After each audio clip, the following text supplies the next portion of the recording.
Can a fourth position change the course of a season? Is it possible that under that result a technical revolution is hidden that nobody saw come? Today I am going to show you how Hamilton's classification data in Austria are much more than numbers. They are a warning sign for their rivals. And they were not only the results, it was the constant feeling of not understanding the car, of not being able to trust its reactions, of fighting a car that simply did not obey. The Ferrari SF25 felt like an alien, temperamental and unpredictable creature. That feeling of disconnection was away not only from the results but from himself. Hamilton was not himself on the track. Neither aggressive, nor precise, nor fast. During those first races, it was almost a shadow of what the world used to see. And in the paddock murmurs began to emerge. Was he wrong to sign for Ferrari? Had the team promised more than could meet? Were we finally witnessing the beginning of the end of his career? But then Austria arrived. The fourth position he signed in classification might seem, for many, a simple improvement. But for those who really analyzed the data, patterns and progression, that action was a declaration of intent. Because that quick turn was not a coincidence or the result of foreign circumstances.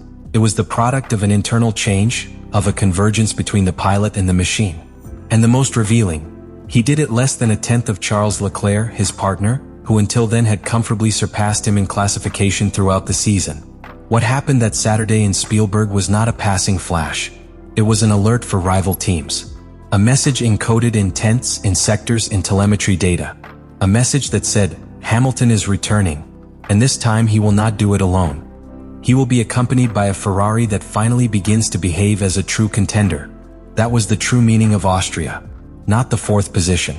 Not the final time. But the silent rebirth of a pilot and the beginning of something much bigger. The modern Formula One has become an engineer's war as well as a driver of pilots. And in that silent war, where every millimeter of carbon fiber counts, the Austrian Grand Prix was the stage where Ferrari showed his first great weapon of 2025, a completely renewed floor. It was not a simple half-season update. It was a complete redesign that transformed the very nature of SF25. To understand the magnitude of this change, we must understand the importance of the floor in a current Formula One car. Since the introduction of the soil effect in the modern era of the F1, the floor of a car has become the main aerodynamic load generator. It is no longer the rear spoiler or the striker who do the heaviest work. It is what happens under the car that determines whether a car is competitive or not. And Ferrari, until this point in the season, had been limited by a design that simply did not allow them to exploit that potential. The main problem was the need to operate the SF25 at higher suspension heights than its rivals. This implied that the car could not be close to the ground to maximize the Venturi effect that channels the air under the car, generating suction and therefore aerodynamic load. That limitation compromised everything. The passage through curve, the stability in braking, the traction at the exit of the slow curves. And the worst, forced engineers to configure the car in a conservative mode, where it was prioritized not to break the lower plate rather than to look for total performance. The solution was radical. Ferrari redesigned the four key areas of the floor: the side fences, the central section, the external edges, and the diffuser. In particular, the floor edge wing, that seemingly discrete section, was completely redesigned to modify the behavior of the airflow that is channeled through the flat bottom tunnels. The rear was shortened, the profile was redefined, and most importantly, the way in which the aerodynamic ceiling of the car is controlled was altered. This allowed a cleaner flow, a lower loss of energy, and ultimately, an increase in the general efficiency of the soil effect system. But the change was not only physical, it was also philosophical. Ferrari understood that continuing to adjust parameters around an inefficient design was useless. The car should work from the base, and that base is the floor. When reconfiguring it, they opened the door to operate at lower heights without compromising the durability of the lower plate. This, in essence, unlocked the potential that the SF25 always promised to have, but that could never demonstrate, even Austria. And the most notable was that this technical improvement did not need weeks of adaptation. From the first round on track, the pilots felt a tangible difference. Less rebounds, more precision, better traction. All this with a much greater safety margin. Hamilton, in particular, was the main beneficiary of this evolution. Its piloting style, very sensitive to aerodynamic balance, fits perfectly to a car that is now more predictable, more docile, but also more aggressive in terms of performance. Throughout his career, Lewis Hamilton has been recognized not only for his speed, but for his ability to adapt. We saw it in his early days with McLaren by changing an aggressive style to a more calculator. We saw it by dominating the hybrid era with Mercedes, being the first to exploit the energy recovery systems to the maximum. But in 2025, that talent was put to the proof in a brutally different way. Because this time it was not just about understanding a new car, it was about rebuilding within a completely foreign environment. Ferrari, with all its historical weight and its particular culture, represents an ecosystem change for any pilot. And Hamilton, who had spent more than a decade under the meticulous structure of Mercedes, now entered a team known for his passion, but also because of his operational chaos. That transition is not automatic.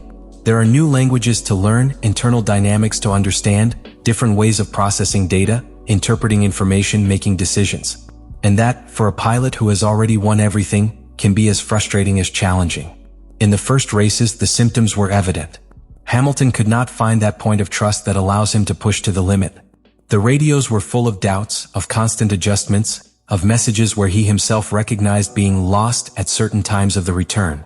He was forced to copy Leclerc configurations, to study his telemetry, to change his braking style and his way of managing power delivery. It was a humiliating process for someone who has led entire generations within the sport. But in silence, without making noise, that adaptation process began to bear fruit. In Austria, for the first time, Hamilton felt one with the car. And that resulted not only in a quick competitive return, but in something more important: consistency throughout all sessions. It was no longer an isolated flash. It was a sustained rhythm back after return, with records similar to those of Leclerc, and in some sectors even superior. The change did not come only from the car. It came from his ability to reformulate his approach. Instead of imposing his style, Hamilton decided to mold to SF25. And that implies a level of humility and maturity that few champions have shown in similar circumstances. It began to stop later, to load more energy in the slow curves, to modify the angle of entry into sectors where the car had more survival.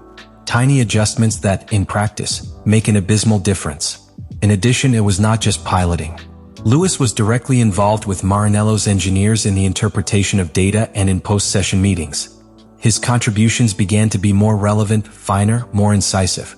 And the engineers, who at first saw him as an outsider, began to trust their technical judgment. That collaboration, that incipient symbiosis between pilot and equipment, was the one that allowed the transmission of the aerodynamic improvements of the new floor into concrete results. At first glance, the fourth place in Hamilton in the classification of the Austrian Grand Prix could go unnoticed. It was not a pole. It was not a first row. Not even a podium position. But under that apparent discretion, a much deeper truth is hidden. A silent consequence that could alter the strategic dynamics of the rest of the season. Because in Formula One, not all results speak out loud. Some whisper. But those who know how to listen, understand that these whispers are often more powerful than the screams. Austria marked the beginning of a chain reaction. First, within Ferrari. The team had been depending exclusively on Leclerc for months to sustain its classification performance. His rhythm on weekends was unbalanced. The strategies were designed around a single pilot. And that, in a category where the margin of error is measured in milliseconds, was a huge structural disadvantage. With Hamilton finally competing at the level of her partner, the Scuderia earned somewhat more valuable than points, options. But the consequences do not end there.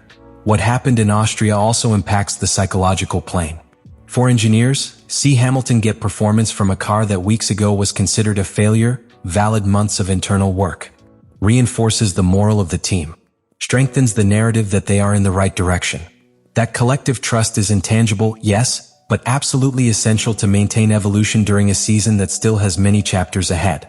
For Leclerc, the result is also a call for attention. Even Austria, his internal domain was undisputed. But now, with Hamilton stepping on his heels, the balance of power inside the garage begins to reconfigure.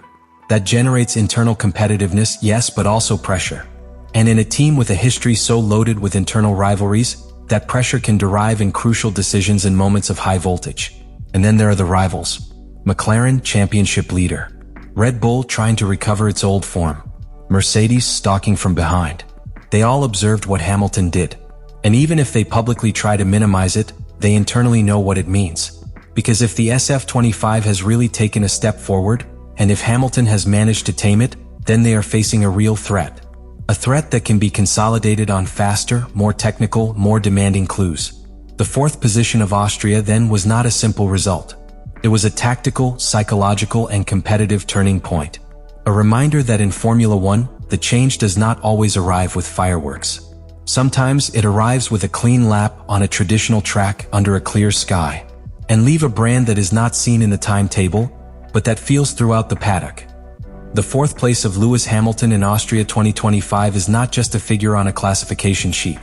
It is a warning, a signal, a silent message that could change the story of this season. It is the type of result that marks the beginning of something bigger, something that is not yet seen, but that is intuited. Something that true motoring observers know how to read between the lines. The question is no longer whether Ferrari has improved, even if Hamilton has reunited its form. The real question is how much more they can climb from this point. Was Austria an anomaly or the new normality? And even more important, what impact will this have on the balance of the power of the grille, where McLaren leads strongly and Red Bull tries to recover ground? Now it's your turn. Do you think this Hamilton performance marks the beginning of a real escalation towards podium positions? Can Ferrari, with this new evolution, become a constant threat to McLaren and Red Bull? Or is it too late to overcome in the fight for the championship? Leave me your analysis in the comments. And if this type of technical, deep, and contextualized content is what you are looking for, consider subscribing.